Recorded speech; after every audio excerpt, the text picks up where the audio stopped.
Mon père m'a mis à la porte après, que ma belle-mère m'a accusé, de voler les économies universitaires, de ma demi-sœur. Salut, mon père avec qui j'étais en froid m'a récemment contacté et j'ai besoin de savoir si j'ai bien agi ou non, car beaucoup de gens me critiquent pour la façon dont j'ai réagi. Pour donner un peu de contexte, mon père et moi ne nous sommes pas parlé depuis 8 ans.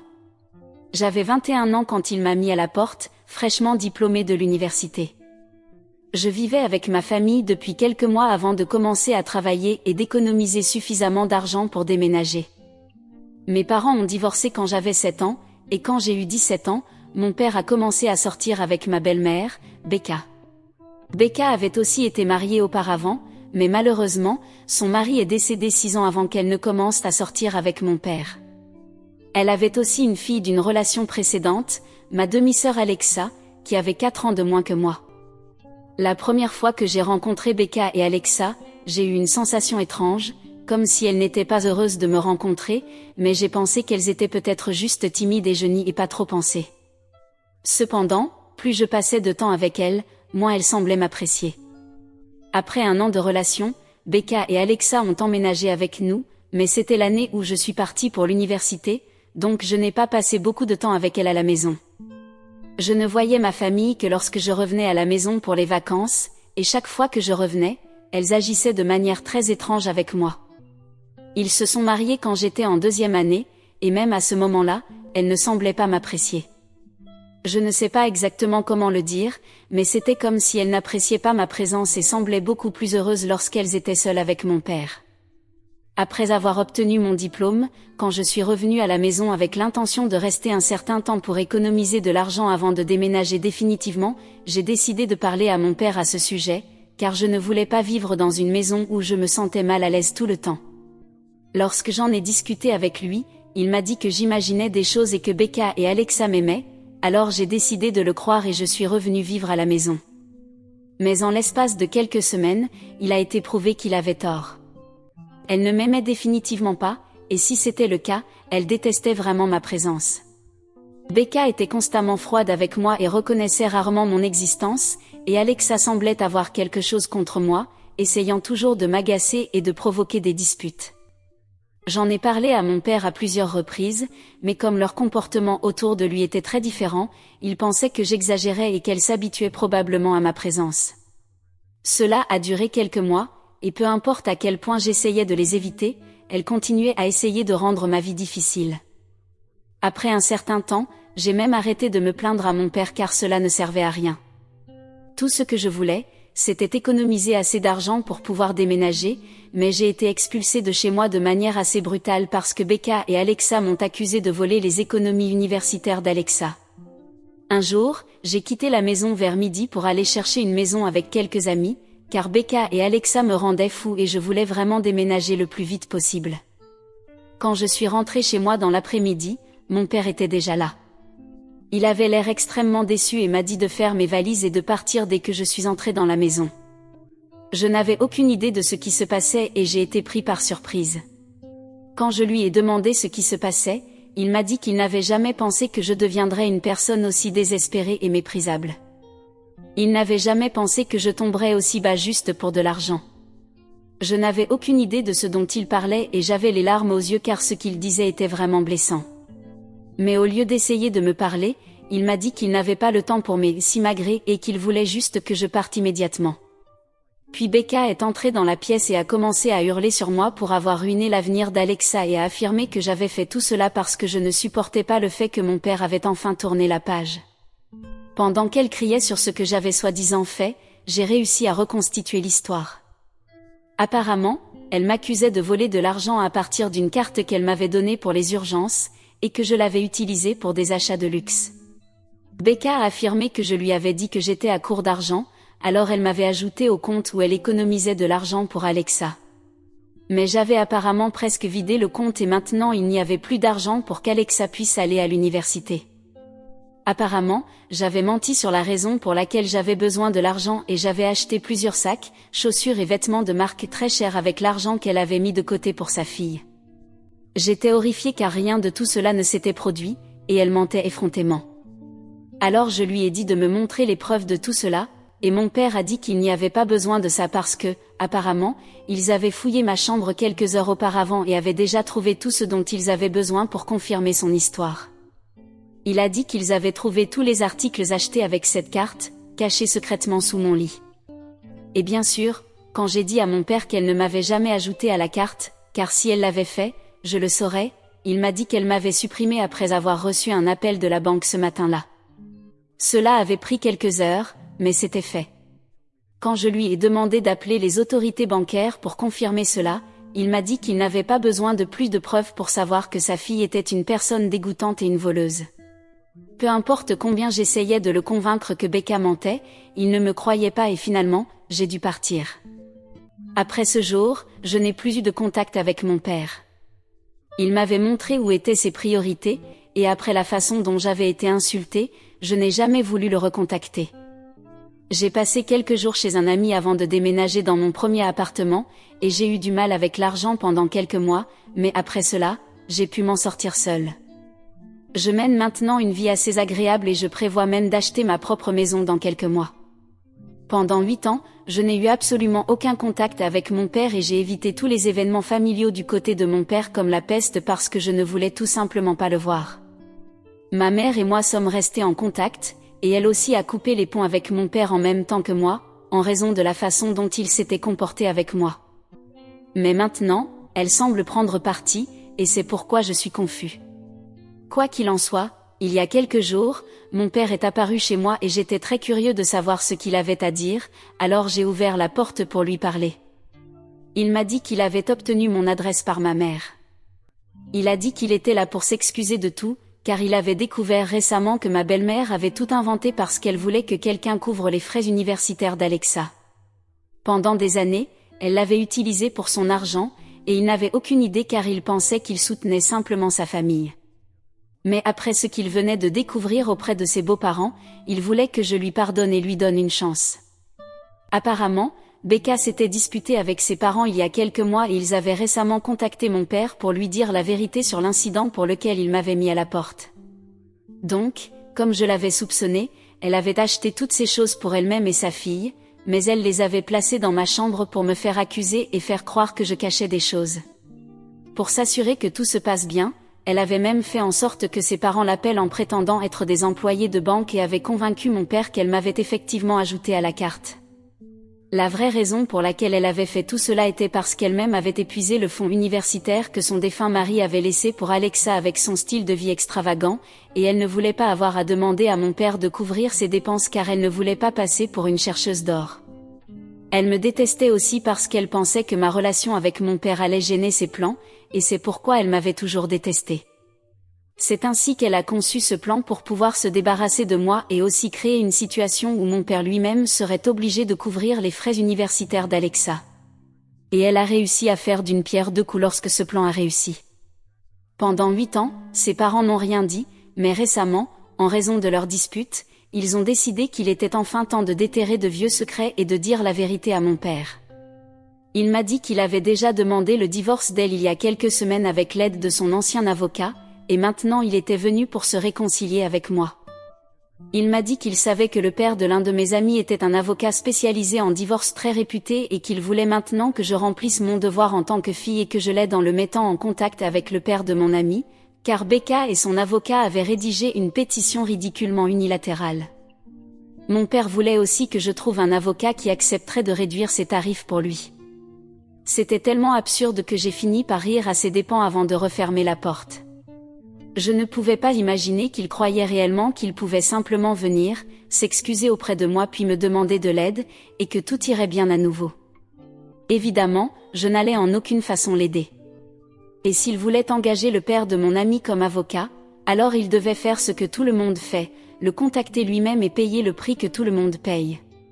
Ce n'était pas mon problème que son ancien avocat ne soit pas disposé à plaider cette affaire car elle semblait trop compliquée et qu'il voulait juste prendre sa retraite.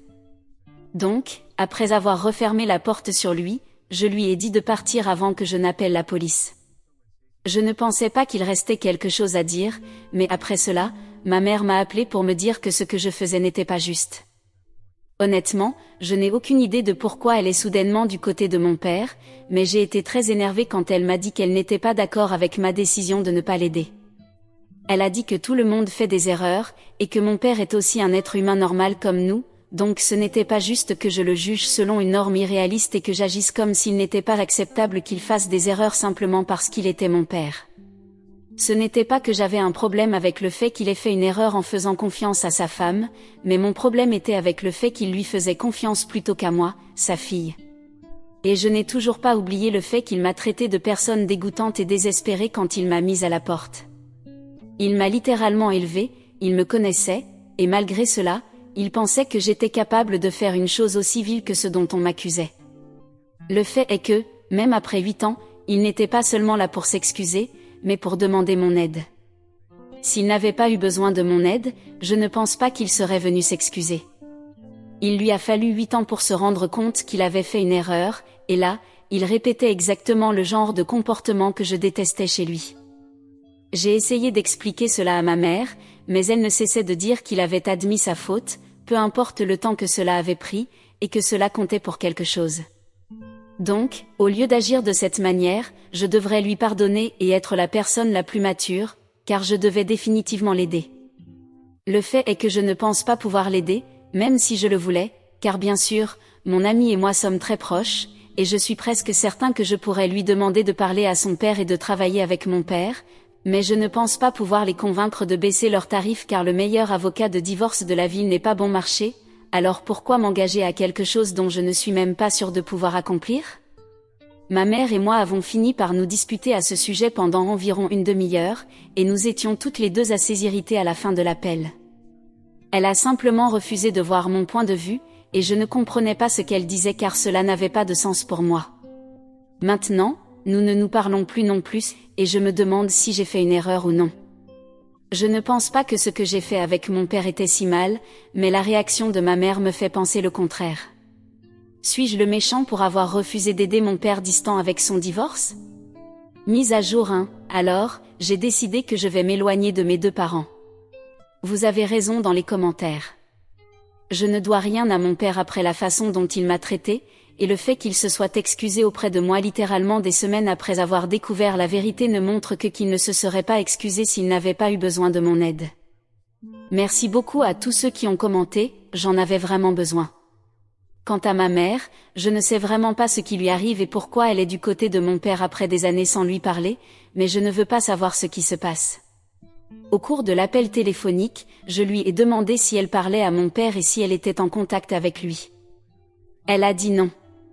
Elle m'a dit que pendant les 8 dernières années, après que j'ai été expulsée, elle n'avait eu aucun contact avec mon père, mais c'est lui qui l'a contacté le jour où j'ai claqué la porte sur lui. Elle m'a dit qu'il pleurait et c'est pourquoi elle a décidé de l'écouter, car mon père n'est pas vraiment un homme très émotif et il est très difficile de le faire pleurer, alors elle voulait savoir ce qui se passait pour qu'il l'appelle. Et c'est ainsi qu'elle a découvert ce qui s'était passé lorsqu'il a essayé de s'excuser auprès de moi. Mais à part cela, elle n'avait jamais parlé à lui au cours des 8 dernières années. J'ai du mal à le croire maintenant, car elle était exactement au même endroit que moi. Il serait plus difficile pour elle de lui pardonner. Quand mes parents ont divorcé et ont continué à coparenter, ils étaient de très bons amis, et je suppose que cet incident les a fait se reconnecter ou quelque chose du genre. Quelle que soit la raison, la réaction de ma mère m'a fait réaliser qu'elle ne me connaissait pas aussi bien que je le pensais et qu'elle ne me comprenait définitivement pas car si elle l'avait fait, elle ne se serait pas mise en colère contre moi pour ne pas avoir immédiatement pardonné à mon père. Quoi qu'il en soit, je vais m'éloigner d'eux. Ce ne sera pas difficile de ne pas parler à mon père car je l'ai déjà fait pendant les 8 dernières années, mais ce sera très difficile de ne pas interagir avec ma mère. Pendant de nombreuses années, elle a été pratiquement la seule famille que je connaissais, et maintenant je l'ai aussi perdue. Je me sens mal à ce sujet, mais encore une fois, il n'y a pas grand-chose que je puisse faire.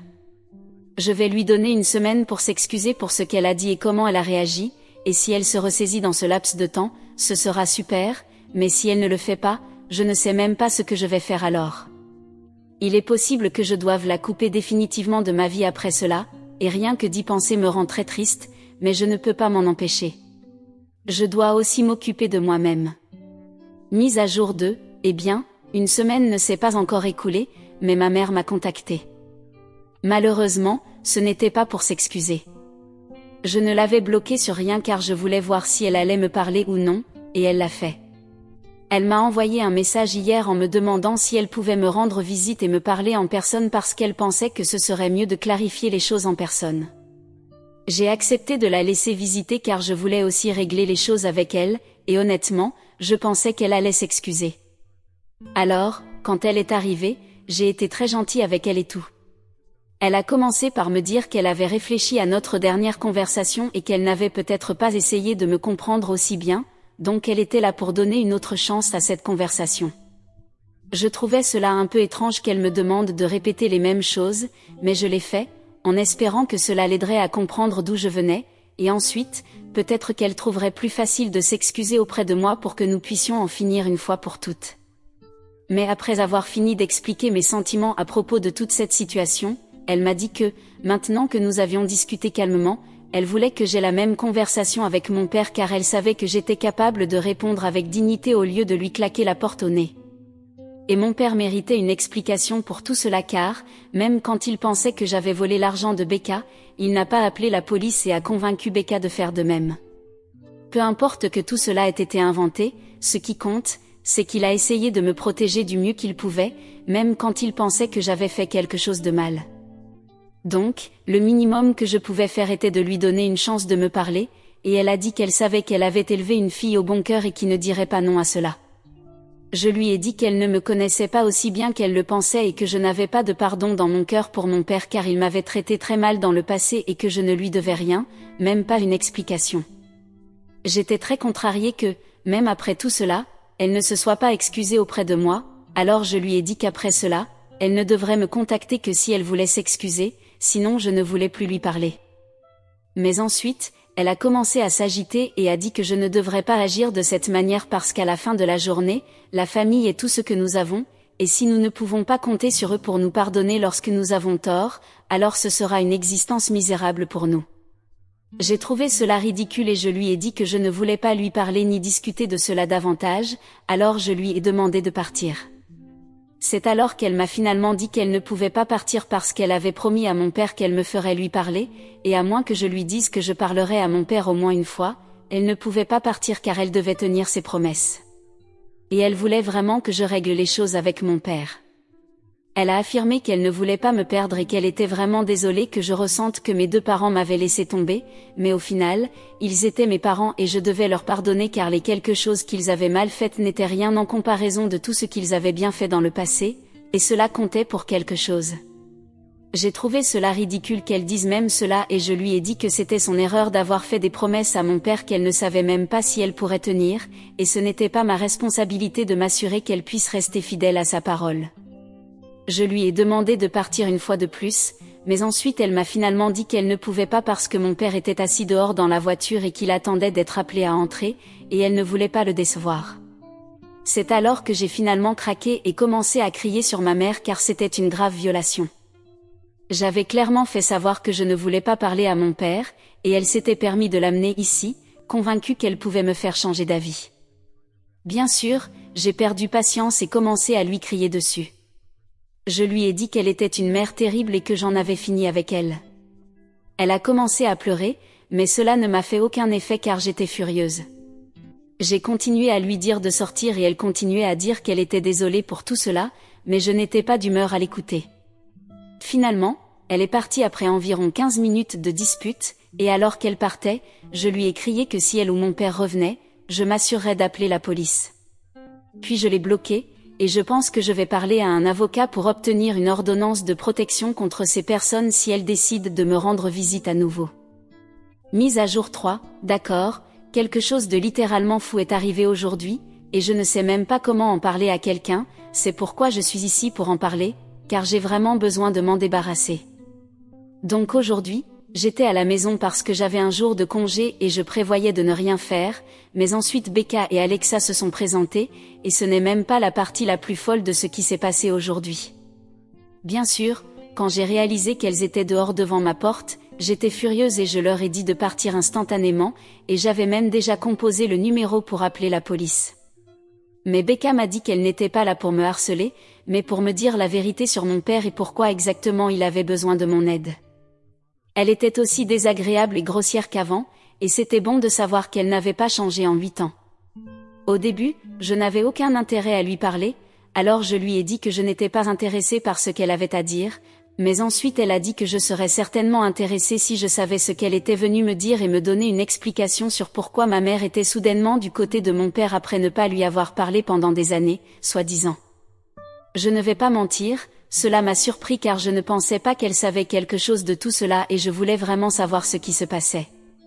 Alors, après quelques délibérations, je l'ai invitée à entrer, mais elle a refusé de mettre un pied dans ma maison et a dit qu'elle était là uniquement pour me dire la vérité, puis elle partirait. Avec sa fille debout juste devant ma porte, elle m'a dit qu'il y a quelques semaines, ses parents avaient révélé la vérité sur l'incident qui avait eu lieu il y a 8 ans à mon père, et ils se sont disputés violemment à ce sujet, et il a décidé de demander le divorce. La raison pour laquelle elle se disputait avec ses parents était qu'elle avait cessé de leur envoyer de l'argent tous les mois comme elle le faisait auparavant, parce que même mon père ne lui donnait pas l'allocation qu'elle voulait, et elle était devenue un peu trop avide, au cas où quelqu'un voudrait savoir de quoi ils se disputaient. Et comme mon père avait réduit son allocation sans explication, elle a décidé de faire un peu de recherche et a découvert que mon père avait une liaison avec ma mère, et elle s'est rendue compte qu'il prévoyait probablement de la quitter, c'est pourquoi il économisait de l'argent. Alors, elle a décidé de rester avec lui et ensuite, elle demanderait le divorce à ses propres conditions, éventuellement. Mais avant qu'elle puisse faire cela, mon père a découvert la vérité et toute leur dispute a eu lieu, et ils ont tous deux découvert leurs véritables intentions. Dans des circonstances normales, il aurait été très facile pour mon père de mettre fin à ce mariage sans rien donner à Becca, mais comme il avait également trompé et que Becca n'avait pas travaillé au cours des 10 dernières années, elle a rédigé une pétition qui la favoriserait, et il n'était pas d'accord avec cela, c'est pourquoi il se battait avec acharnement maintenant.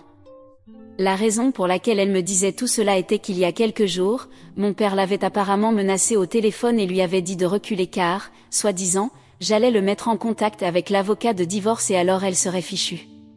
Évidemment, il bluffait, mais Becca ne voulait pas prendre ce risque, alors elle est venue me dire la vérité. J'étais littéralement sous le choc que tout cela se passait, mais d'une certaine manière, j'étais contente d'avoir enfin une explication sur pourquoi ma mère agissait de manière si étrange à propos de mon père. Une fois que Becca m'a tout raconté, elle m'a dit que c'était à moi de décider si je voulais aider mon père ou non, puis elle est partie. Pour la première fois de sa vie, elle m'a vraiment été utile, et je lui en suis reconnaissante. Après cela, il n'y a aucun moyen que je garde le contact avec mes parents. Je ne peux pas croire que ma mère ait essayé de me manipuler pour me faire croire que mon père méritait une seconde chance pour ses propres raisons égoïstes. Mes parents sont vraiment un couple fait l'un pour l'autre. Ils appartiennent définitivement l'un à l'autre, et je suis heureuse de ne plus faire partie de leur vie. Je vais maintenant vivre seule, et je voudrais remercier mes étoiles de m'avoir donné le bon sens de ne pas pardonner à aucun d'eux. Mise à jour 4, bonjour, cela fait quelques mois que j'ai publié ici et les gens voulaient savoir comment les choses se passent pour moi. Eh bien, ça se passe plutôt bien et je suis assez contente toute seule. Parfois, ma mère me manque, mais ensuite je me rappelle comment elle m'a trahi et alors il m'est un peu plus facile de gérer son absence. J'ai entendu de quelques proches que mon père est maintenant de retour avec ma mère et que leur divorce a été finalisé il y a quelques semaines, je pense. Je ne sais pas exactement ce qu'il a perdu dans le divorce et je ne suis pas intéressée à le savoir non plus.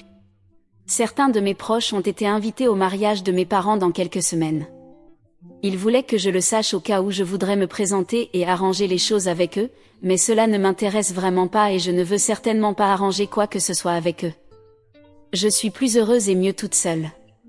C'est donc ainsi que la vie est maintenant, et je suis assez contente.